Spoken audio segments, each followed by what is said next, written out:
أعوذ بالله من الشيطان الرجيم ذلك ومن يعظم شعائر الله فإنها من تقوى القلوب۔ آگے اللہ تعالیٰ کہتے ہیں ذالک، یہ سب امور یہ ساری باتیں جو پچھلی آیات کے اندر یعنی حرام باتیں یا وہ باتیں جن سے اللہ تعالیٰ نے منع کیا ان کی طرف اشارہ ہے ذالکہ کا۔ ذالک یہ سارے امور جو قابل اجتناب ہے، جن سے اجتناب کرنے کا یا جن سے دور رہنے کا اللہ تعالیٰ نے حکم دیا، ان کے بارے میں کہتے ہیں اللہ تعالیٰ ان کی طرف اشارہ کرتے ہیں کہ یہ ہے وہ امور جن سے اجتناب کرنا ہے، اور ان کا حکم بھی میں نے بتا دیا۔ اور شرک کے متعلق پھر ایک مثال بھی دے دی اللہ تعالیٰ نے۔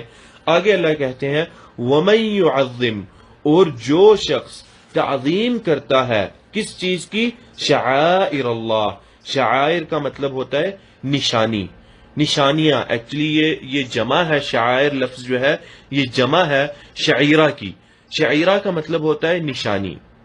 شعائر وَمَن يُعَظِّمْ، جو تعظیم کرتا ہے شعائر اللہ، اللہ تعالی کی نشانیوں کی، فَإِنَّهَا، پس بے شک وہ، من تقوی القلوب، وہ ان کے دلوں کے تقوی سے تعلق رکھتی ہے وہ چیز، یعنی جو اللہ تعالی کی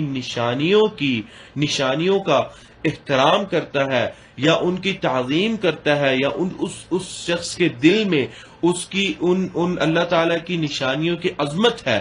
وہ اس شخص کے تقوی کی دلیل ہے، یعنی وہ اس چیز کی دلیل ہے کہ یہ شخص متقی ہے۔ اب یہاں پر شعائر سے مراد کچھ علماء نے لیا ہے کہ چونکہ اللہ تعالیٰ پیچھے قربانی کے متعلق قربانی کا ذکر کر رہے تھے، تو یہاں سے شعائر سے مراد قربانی ہے، یعنی خون بہانے والی بات۔ لیکن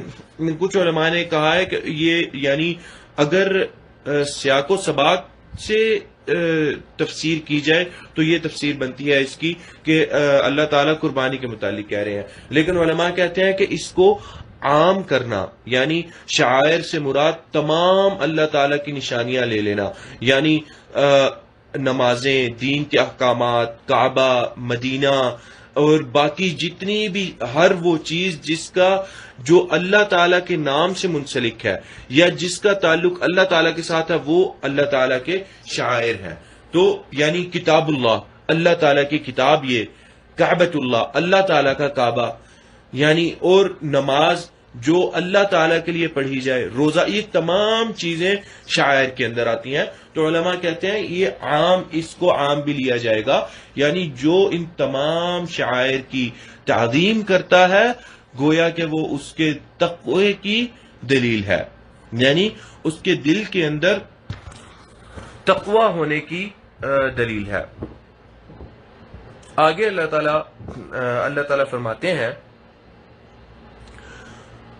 اللہ کہتے ہیں لَكُمْ فِيهَا، تمہارے لیے، فیہا۔ اب یہ جو پچھلی آیت ہے وَمَن يُعَظِّمْ شَعَائِرَ اللَّهِ، اس چیز سے ایک اور بات بھی علماء نے بیان کی ہے، بہت ضروری بات ہے، اس لیے میں واپس اس آیت پہ آیا ہوں، اور وہ بات یہ ہے کہ چونکہ قربانی کے متعلق اور ساری یہ احکامات چل رہے تھے، آگے بھی اگلی آیت جو ہے اس کے اندر بھی پھر اللہ تعالیٰ نے قربانی کے متعلق ہی آگے مسائل چل رہے ہیں، قربانی کے معاملات اللہ تعالیٰ بیان کرتے ہیں۔ وہ اس میں علماء نے یہی فرمایا کہ کیوں اللہ تعالیٰ نے یہ چیز بیان کی، اس لیے کہ جو لوگ یہ کہتے ہیں کہ چونکہ یہ چیز اس زمانے میں بھی تھی کہ اور اس زمانے کے اندر بھی ملتی ہے کہ قربانی تو پیسے کا ضیاع ہے، ضائع کرنا ہے پیسے کو، کیا اور پھر جانوروں کو ذبح کرنا، جانوروں کو اذیت دینا ہے، یہ تو شریعت، یہ عجیب شریعت ہے تم لوگوں کی، نعوذ باللہ۔ تو وہ اللہ تعالیٰ اس چیز کی طرف بھی اشارہ کر رہے ہیں کہ جو اللہ تعالیٰ کی نشانیوں کی تعظیم کرتا ہے، اس لیے جن علماء نے تفسیر کی ہے شاعر سے مراد قربانی لیا ہے، وہ اسی وجہ سے لیا ہے کہ تاکہ ان لوگوں کو جواب ملے جو یہ کہتے ہیں کہ اچھا قربانی تو مال کا ضیاع ہے، مال کا ضائع کرنا ہے، میں تو صدقہ کر دوں کسی، مثلا یہ جو 1000 ریال کی یا جتنی کی بھی قربانی آتی ہے، جس ملک کے اندر جتنے کی بھی قربانی آتی ہے، میں ان پیسوں کو صدقہ کر دوں کسی غریب کے لیے، وہ فائدہ ان پیسوں سے اس کو ہو جائے، یا میں ان پیسوں سے کپڑا لے دوں کسی غریب کو، یا میں یہ کر دوں یا میں وہ کر دوں، یہ جتنے بھی معاملات ہیں کہ یہ تو اچھا یہ خون بہانا جانور کو اذیت دینے والی بات ہے، نہیں۔ اللہ نے وہی بات کی کہ جو یہ اس طرح کی باتیں کرنے سے اور اس طرح کی علتیں بیان کرنے سے باز رہے گا وہ اور میری نشانیوں کی تعظیم کرے گا تو یہ اس کے دل کے تقوی کی علامت ہے۔ یہ ہے وہ بات جو اللہ تعالیٰ بیان کرنا چاہ رہے تھے، اور یہ جواب ہے ان لوگوں کے لیے جو اس طرح کی بکواس کرتے ہیں، جو کہتے ہیں کہ جی قربانی کیا کرنی، اور یہ کیسی شریعت ہے کہ جی جانور کو اذیت دینا، نہیں، اللہ تعالیٰ کے لیے ذبح کر رہے ہیں۔ اور ایک اور بات ذہن میں رکھیں کہ جس طریقے سے اللہ تعالیٰ نے ذبح کرنے کا حکم دیا ہے اس طریقے سے آج کے ڈاکٹرز بھی یہ چیز ثابت کرتے ہیں کہ جانور کو تکلیف نہیں ہوتی، بس وہ خون کیونکہ اس کی جو اصل رگیں ہیں وہ کٹ جاتی ہیں، وہ کہتے ہیں اس سے تکلیف نہیں ہوتی۔ اس چیز کا میڈیکل ڈاکٹرز نے بھی اس چیز کا ذکر کیا ہے کہ جو جس طرح اللہ تعالی نے حکم دیا ہے ذبح کرنے کا کہ اس انداز سے ذبح کیا جائے، کہتے ہیں جانور کو اس انداز سے تکلیف نہیں ہوتی، اسی لیے اللہ تعالی نے چھوٹے جانور کو حکم دیا کہ نیچے لٹا کے چھری پھیری جائے، اور جو بڑا جانور ہے جو اونٹ ہے اس کے بارے میں نبی اکرم صلی اللہ علیہ وسلم نے کہا کہ اس کو کھڑا ہو کر اس کو نحر کیا جائے، اس کو ذبح نہ کیا جائے، کیونکہ ذبح کرنا نیچے لٹا کے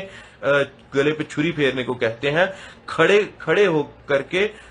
اس کو نحر کرنا، وہ یعنی اونٹ کا جو جس طرح ذبح کرنے کا حکم دیا ہے وہ رسول اللہ صلی اللہ علیہ وسلم نے اسی لیے دیا ہے کہ اونٹ کو اس طریقے سے ذبح کرنے میں اس کو یا اس طریقے سے قربان کرنے میں اس تکلیف نہیں ہے، بلکہ اونٹ کو تکلیف ہوتی ہے اگر اس کو لٹا کے قربان کیا جائے، لٹا کے اس کو ذبح کیا جائے، اس لیے حکم دیا کہ اونٹ کو کھڑا کر کے اس کی ایک ٹانگ باندھ کے اس کو نحر کیا جائے، یعنی اونٹ کی قربانی جو ہے وہ نحر کے طریقے سے کی جاتی ہے۔